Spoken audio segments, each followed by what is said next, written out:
Hi guys, my name is Vikram Kaur and I'm from Unacademy and catch me live on Cat for Unacademy Cat for MBA live daily. Today's session I'm going to talk about IELTS for migration. There are different types of IELTS that you have to give.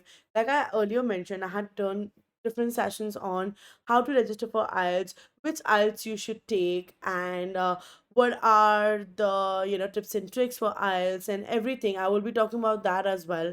So and the special requirements for people who have learning or visual or hearing difficulties, and so those sessions also I have done. Now I'm going to talk about IELTS for migration. So there are three different types of IELTS that you can give for. Once IELTS for migration, once you can give IELTS for work, and you give IELTS for study, right? So for people who want to migrate to to countries such as Australia, Canada, New Zealand, and UK, you can give, you can have to give your IELTS for general IELTS, but depends on what exactly are you going for. Are you going for, so this is for migration, you will have to give the IELTS general training, right? I'm going to talk about that.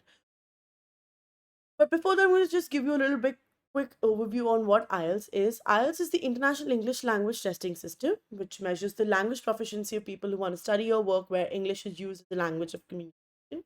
It assesses your abilities in listening, reading, writing, and speaking in less than 3 hours. Uses the 9 band scale to clearly identify levels of your proficiency from a non user to an expert, which is your non user, which is your band score 1, to your expert user, which is a band score 9. So, what is IELTS for migration? It is accepted as an evidence of English language proficiency for study, work, and migration in Australia, Canada, New Zealand, and UK, as well as for study and work in the USA. But each country sets its own IELTS requirements for migration specifically. For Australia, to gain an Australian visa, you will need to demonstrate your English abilities to the Department of Home Affairs. It is one of the world's most popular high stakes English language tests with over 3 million tests in the past year. And it's the English test of choice for education like organizations, professional associations, and employers across Australia.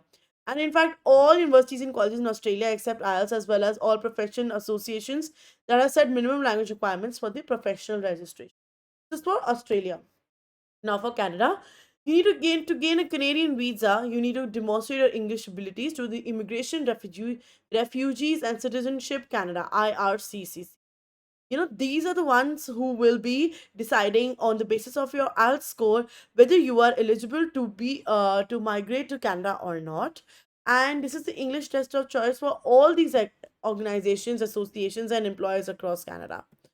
For New Zealand, IELTS is a high stake English test for anyone to look, live, work, or study in New Zealand. And Immigration New Zealand accepts IELTS as evidence of your English abilities for your visa application. With IELTS, you can be confident that you are taking a test that is trusted by institutions and organizations throughout New Zealand. And in fact, all the universities, colleges, and professional associations in New Zealand have set minimum language requirements to accept IELTS. So, what are those minimum language requirements? We will talk about the score that you need. Uh, for UK, IELTS academic, IELTS general training, and IELTS life skills are accepted by the UK visas and immigration as proof of English proficiency for those wishing to live, work, and study in the UK.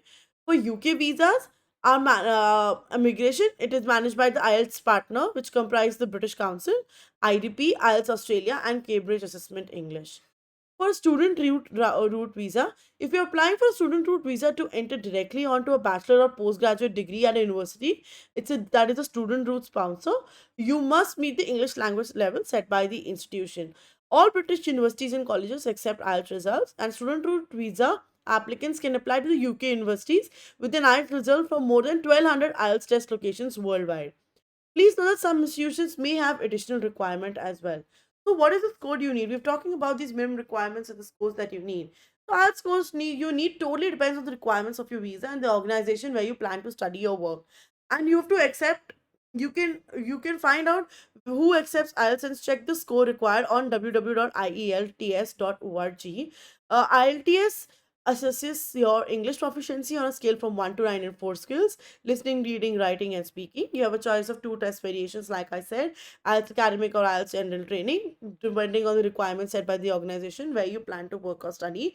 And definitely for migration, you will be going for general training. But if you're going through the academic, if you're going for professional studies or higher studies, you will definitely have to take the academic route depending on the requirement. Well, thank you so much, guys. The next session is also going to be about IELTS you need for work, and then we'll do IELTS for study, which is, and then after that, we'll talk about some of the test their tips and tricks that you need to do to crack that IELTS and score the band score 9. Well, before that, are you a native English speaker? Native English speakers are also strongly advised to prepare for the IELTS test.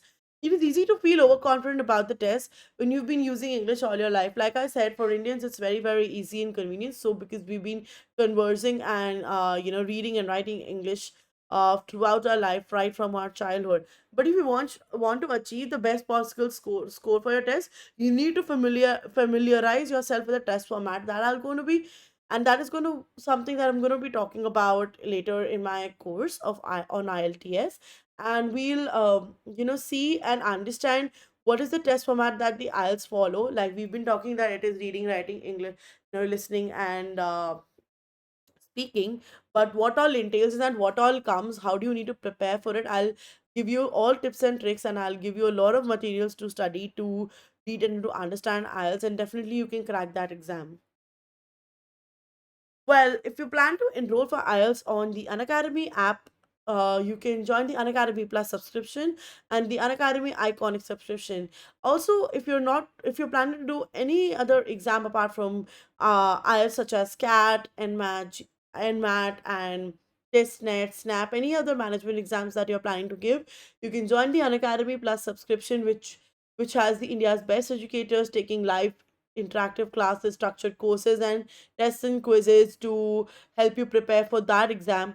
And over and above that, for the Iconic subscription, you also get a personalized coach who will help you fulfill that one dream of cracking that examination full fledged to you only. What is the cost for this? The cost for this for 1 month is 3,500 only, on which you can use my special code GCALL to get an additional 10% discount. This is for an Academy Plus subscription. For the Unacademy Iconic subscription, you get 12 months for 30,000 rupees, and you can get an additional 10% off using my code GCALL. Don't forget to like, share, and subscribe. Unacademy Cat for MBA. We have live daily classes on YouTube. Bye bye. See you next session.